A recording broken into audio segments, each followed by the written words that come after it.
모든 것이 합법인 세상은 어떤 모습일까요? 자유, 타락, 방종? 그 자유의 대가는 얼마일까요? 음지의 것들을 양지로 끌어올려 걷어들인 세금. 놀랍게도 전체 세수의 1%도 안 된다고 합니다. 그렇다면 허용하는 진짜 이유는 무엇일까요? 이 나라는 무슨 돈으로 굴러가고 있는 걸까요? 오늘 영상에선 유럽에서 가장 관대한 도시 암스테르담을 세금의 시선으로 여행해 보겠습니다. 안녕하세요 여러분, 네덜란드 암스테르담에서 인사드립니다. 제가 사실 암스테르담에 지금 머문 지 거의 한 5일째 되는 날이에요. 편집도 하고 온갖 미술관을 다 막 다녔거든요. 그냥 저 혼자 좀 즐겼는데, 여러분은 이 네덜란드 하면 어떤 이미지가 가장 먼저 떠오르세요? 이런 운하? 무엇보다도 뭐 대마, 매춘 이런 모든 것들이 합법적인 굉장히 자유로운 나라라는 이미지가 있으시죠? 제가 여기 며칠 묵으면서 느낀 네덜란드는 그 자유마저도 철저하게 계산된 느낌? 지금 정말 냄새가 많이 나거든요, 여러분. 진짜 걸어다니면 취할 것 같아. 근데 여러분, 이거를 밖에서 사람들이 막 피고 다니는 거는 사실 저 잘 못 봤어요. 그냥 보통 밖에서 피더라도 어디 공원에 딱 한 자리에 앉아서 하거나 아니면 커피숍에서 합니다. 이런 커피숍 조심하셔야 돼요. 커피숍이 커피 파는 곳이 아니라는 거 네덜란드 오셨을 때 되게 주의하셔야 돼요. 까딱하고 카페인 줄 알고 들어갔다가 거기 진짜 커피도 팔긴 팔거든요. 근데 어떤 걸 섞었을지 모르기 때문에 조심해야 돼요. 특히 디저트 같은 거에는 실제로 대마를 넣어서 만든 디저트도 판매를 하고 있기 때문에 조심해야 한다고 합니다. 근데 저런 가게들, 커피숍들도 어느 정도 이상은 아예 비축을 해두면 안 되고, 개인끼리 거래할 수 있는 양도 이렇게 정해져 있고, 나름 되게 철저하게 관리를 한다고 합니다. 무엇보다 희한한 건요, 파는 건 허용하면서 그 물건을 떼어오는 건 여전히 불법이란 겁니다. 앞문은 열려 있는데 뒷문은 막혀 있는 거죠. 그래서 세금 구조도 아주 독특합니다. 불법 거래라 부가세를 붙일 명분이 없거든요. 대신 소득세에 반전이 있습니다. 물건을 떼온 원가는 불법이니까 비용으로 처리가 안 되는 거예요. 가게 입장에선 사실상 매출 전체에 세금이 붙는 셈이죠. 이 시장 매출 규모가 연간 최대 6억 유로에 달한다고 하는데, 여기서 나온 세수만 해도 우리 돈으로 수천억 원, 꽤 쏠쏠하겠죠? 이제 이 안에서만 술 먹으라고 이렇게 딱 가둬놓기도 하고, 걸어다니면서 하지 말라는 사인도 굉장히 많이 봤고요. 왜 LA나 뭐 샌프란시스코 가면은 막 취해 있는 사람들이 거리에 널브러져 있는 게 정말 충격적인 장면이잖아요. 근데 저는 여기 와서, 네덜란드 와서 단 한 번도 그런 사람을 본 적이 없습니다. 일주일 동안.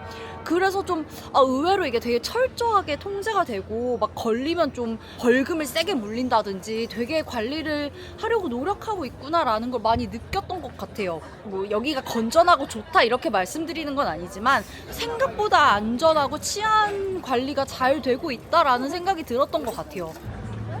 여기가 바로 홍등가입니다. 완전 암스테르담 한 중심에 있어요. 지금 겉으로 봤을 때는 아무렇지도 않고 멀쩡해 보이지만 밤에 보시면요, 정말 화려합니다. 근데 여기 충격적이게도 정말 그냥 관광지예요. 사실 사람도 정말 많고요. 여기 홍등가만 있는 게 아니라 온갖 식당들이 많아서 정말 그냥 봤을 때는 너무 예쁘고 멀쩡한 거리예요. 근데 이런 메인 거리에 있다기보다는 사실 저런 골목 안에 많습니다. 저기 지금 빨간불 켜진 거 보이시나요? 근데 저기가 제일 붐벼. 그러니까 약간 저런 식으로 완전 메인스트림에 있다기보다, 당연한 건가? 메인스트림에 있다기보다는 약간 골목에 들어가면 다 있어요. 그리고 여기 보시면은 이렇게 노 포토라고 돼 있어요. 너무 당연한 얘기지만 이렇게 노동자의 초상권이나 인권을 보호하기 위해서 저렇게 아예 포토를 찍을 수 없기 때문에, 오히려 제가 밤에 가서는 찍을 수가 없어. 이게 다 얼굴뿐만 아니 이제 다 찍을 수도 없을 뿐더러 노딱의 위험 때문에 그냥 분위기만 보여드리겠습니다. 저 어제 밤에 한번 가봤는데요, 솔직히 그렇게 막 크게 충격적이지도 않았어요.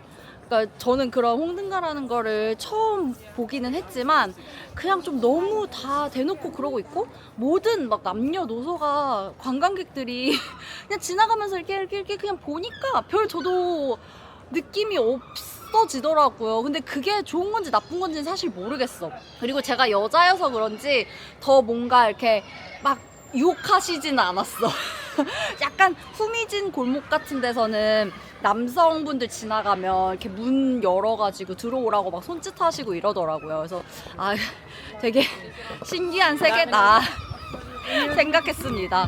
왜 미국을 얘기할 때 우리 자유의 끝판왕이라고 얘기를 많이 하잖아요.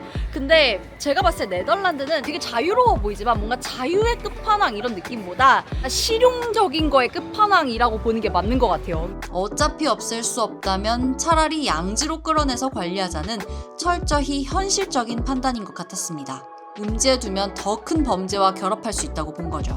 이들은 의료보험, 연금, 실업수당 같은 사회보장 혜택도 똑같이 받을 수 있다고 합니다. 세금도 의외로 특별할 게 없어요. 일반 자영업자와 거의 똑같이 낸다고 합니다.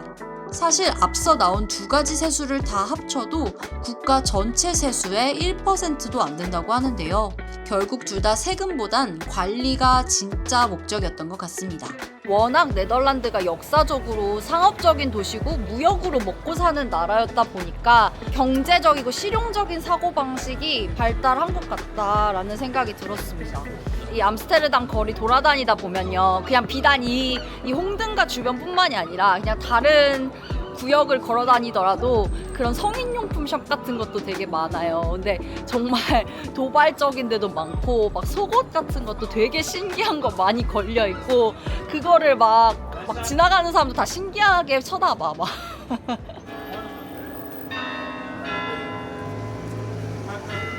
이런 홍등가 한복판에 저렇게 큰 교회가 떡 있는 것도 좀 아이러니하죠? 교회 바로 옆에 레드라이트가 있다는 게 믿기지가 않아요, 정말. 진짜 신기한 동네야. 아직 대낮이라서 영업 개시한 언니들이 많진 않은데 조금만 어두워지면 정말 화려해지더라고요. 근데 보시다시피 정말 그냥 관광지예요, 관광지. 음식점도 너무 많고 호스텔도 많고 기념품 샵도 많고 이래서 너무 아무렇지도 않게 섞여 있어요. 남녀노소 다 그냥 여기 놀러 오고 이러니까 와도 돼? 막 약간 이런 느낌도 들고. 와, 그나저나 이 집은 정말 좁고 기다랗다. 암스테르담의 이 집이 되게 독특하잖아요. 이것도 그런 실용적인 사고방식에서 나왔다고 합니다. 이 암스테르담 자체가 워낙 작은 도시이다 보니까 대신에 사람은 또 많고 좁은 땅에 높이 세우는 주택 구조를 선택을 했다고 합니다. 뭐 그렇게 될 수밖에 없겠죠. 그리고 창문이 다른 나라들의 창문에 비해 되게 길쭉한 편이거든요. 그게 옛날에는 이 창문수로 세금을 매겼대요. 그래서 창문을 최대한 줄이는 방향으로 만들려고 해서 이렇게 됐다는 얘기도 있습니다. 모든 게 다 좀 철저하게 계산된 측면이 있는 것 같아요. 여기는 뭔가 운하들이 만나는 지점 같죠? 보시면 지붕들에 저렇게 쫌쫌다리로 뭐가 나와 있는 게 있어요. 저게 바로 도르래입니다. 도르래. 이 집이 높다 보니까 옛날에는 가구를 위층에 올리려면 어떻게 뭐 엘리베이터가 있는 게 아니잖아요. 그러니까 저렇게 도르래로 올려가지고 창문으로 집어넣었대요, 가구를. 그러니까 우리 지금 아파트 고층 사다리 올리듯이 여기는 저렇게 집집마다 도르래를 이용해서 올렸다고 합니다. 너무 신기하죠. 정말 요즘 지은 집들 아니면은 다 도르래가 위에 좀 박혀 있습니다. 저런 막 엄청 특이한 지붕들 많죠.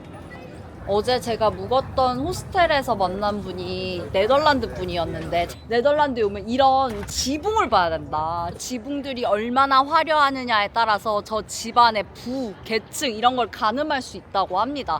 이렇게 운하에 있는 주택들은 카널하우스라고 한대요. 여기에 있는 거는 훨씬 비싸다고 합니다. 근데 여기 있는 집들이 진짜 오래되고 역사적인 건물들인 거죠. 와, 저기만 해도 지금 이 집만 해도 1730년이라고 적혀 있거든요. 300년 된 집이네. 300년 된 집.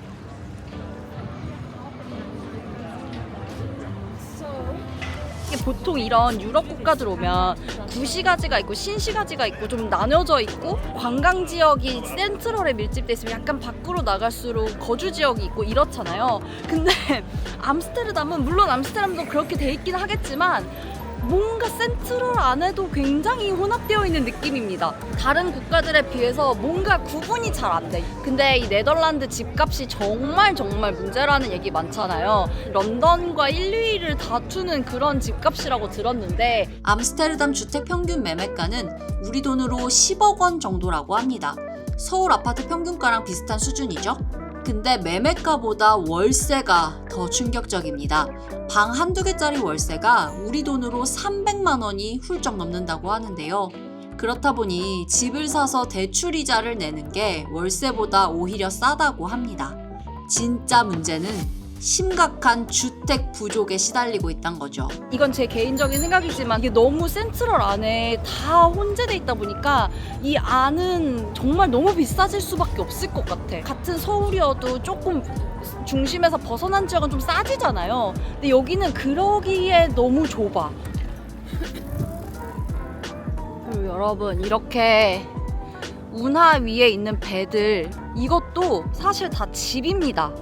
일명 보트하우스라고 많이 하는데요. 이게 꼭 관광용뿐만이 아니라 실제 사람들이 많이 거주한다고 합니다. 이 대부분의 하우스보트가 이 암스테르담에 있다고 합니다. 거의 한 2,500척 정도가 된다고 해요. 그러니까 2,500 가구가 있는 거예요. 이 강 위에만.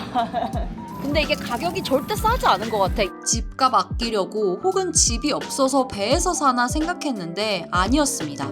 낡은 배도 최소 1억 원부터 리모델링된 운하뷰 배는 10억에서 15억 원 이상이라고 합니다. 옛날엔 전쟁 후 주택난 때문에 어쩔 수 없이 배로 숨어든 거였다면 지금은 완전히 부자들의 전유물이 된 거죠. 게다가 땅 대신 수면을 쓰는 값, 수면 점용세까지 따로 붙고요. 각종 유지비까지 더하면 일반 주택이랑 비슷하거나 오히려 더 나오기도 한다네요. 굳이 강에서 살 필요가 있나? 이런 생각도 들어요. 근데 이런 하우스보트도 정부에서 굉장히 철저하게 관리한다고 합니다. 아무래도 강 자체가 한정돼 있으니까 막 지을 순 없을 거 아니에요. 그래서 아마 제가 듣기로는 이제 더 이상 새로 등록하는 건 좀 어려운 편이고 이미 있는 이런 집들만 좀 사는 구조라고 해요. 전기나 수도 이런 건 어떻게 하나 몰라. 다 정식 주소가 있는 보트들이라고 합니다. 궁금하지 않아요? 도대체 이런 보트 주소는 어떻게 생겼을지? 와, 안에 좀 보인다. 이 하우스보트는 좀 에어비앤비 같지 않아요? 되게 잘 돼 있다. 또 다 하우스보트 같다. 이건 진짜 하우스보트 같다. 방금 지나가시던 할머니 분이 요거를 읽어보라고 해서 읽어봤는데요. 제 2차 세계대전 때 여기 살던 사람들이 다 학살당했대. 세상에. 그런 아픔이 있는 곳이었구나 여기. 정말 자전거 너무 많아. 자전거 정말 곳곳에 너무 많이 세워져 있죠. 약간 체감상으로는 우리 동남아 갈 때 오토바이들에 되게 익숙해지는데 시간이 걸리잖아요. 네덜란드에선 그게 자전거입니다. 자전거. 솔직히 이 나라에선요 차보다도 자전거가 더 위험한 것 같아. 우스갯소리로 네덜란드 사람은 자전거를 탄 사람과 자전거를 타지 않은 사람으로 나뉜다는 말까지 있더라고요. 자전거 난폭 운전하는 사람도 있고 양보도 잘 안 해주는 경우도 있고 그렇습니다. 물론 다 그런 건 아니지만 자전거가 너무 많아. 이 도시는 자전거 수가요 여러분 사람 수보다 많다고 합니다. 전 처음에 그게 약간 이런 생각이었는데 생각해보니까 우리나라로 치면 자동차 수가 사람 수보다 많다 약간 이런 느낌인 거예요. 진짜 자전거를 많이 타더라고요. 알고 봤더니 이렇게 자전거에 많은 거에도 이유가 있더라고요. 옛날에 70년대에 자동차 사고가 정말 많이 났다고 해요. 시민운동이 많이 일어났었대요. 그래서 그때 당시에 아예 이 네덜란드 자체를 자전거 중심 도시로 설계를 다시 했다고 합니다. 그만큼 이렇게 자전거 거리도 굉장히 잘 돼 있습니다. 그래서 제가 봤을 때 이 네덜란드 특히 암스테르담 같은 데는 차가 필요 없어. 그냥 자전거 있으면 웬만한 거 다 갈 수 있는 것 같아요. 네덜란드는 자전거 인프라에만 매년 약 6천억 원을 쓴다고 합니다. 자전거로 출퇴근하면 킬로미터당 세금 환급까지 해준다고 해요. 단순 계산할 순 없지만 결국 앞서 봤던 기묘한 세금들이 쌓이고 쌓여서 자전거 도로가 되고 의료가 되고 또 연금이 되는 거죠. 총리까지도 자전거를 타고 출퇴근을 한다고 할 정도로 어떻게 보면 좀 자전거로 평등을 이룬 것 같기도 하고 재밌습니다. 구역 거리마다 특색이 있잖아요. 뭐 여기는 뭐 빈티지를 파는 곳, 이곳은 좀 먹자 골목 막 이런 게 나눠져 있는데 그런 게 좀 밀집돼 있다 보니까 이 동네에서는 뭘 할까, 저 동네에서는 뭘 할까 이런 걸 살펴보기가 굉장히 좋습니다. 지금 제가 온 곳은 꽃시장이에요. 와, 튤립 씨가 이렇게 생겼구나. 우와, 약간 그 수경재배에서 뿌리 내려야 할 것 같은 양파같이 생기지 않았어요? 아, 튤립이 구근 식물인가? 와, 나 몰랐잖아. 와, 신기하다. 와, 나 이렇게 파는지 몰랐어. 씨앗 같은 거는 팩으로, 지금 팩 파는 데도 있는데 팩으로 파는 것만 봤는데 이렇게 아예 뿌리 파는 거는 처음 봤어. 우와, 약재상에 온 것 같아. 재밌다. 쿠키 유명한 집이라고 해서 가보려고요. 와, 대기줄 지금은 별로 없는 것 같은데. 저 만들고 있는 것 봐. 지금 만들고 계셔. 쿠키 대박이다. 완전 수제 쿠키인가 봐. 저는 뭔지도 모르고 그냥 유명한 데서 왔는데.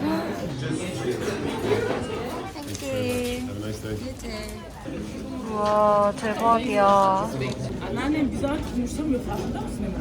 하나만 먹어볼까? 패키지가 너무 예뻐. 우와, 이렇게 층층이 돼 있구나. 그러니까 뭐가 들어있어. 대박. 뭐지? 겉에는 엄청 파삭파삭하고 안에는 촉촉해가지고 되게 식감이 특이해요.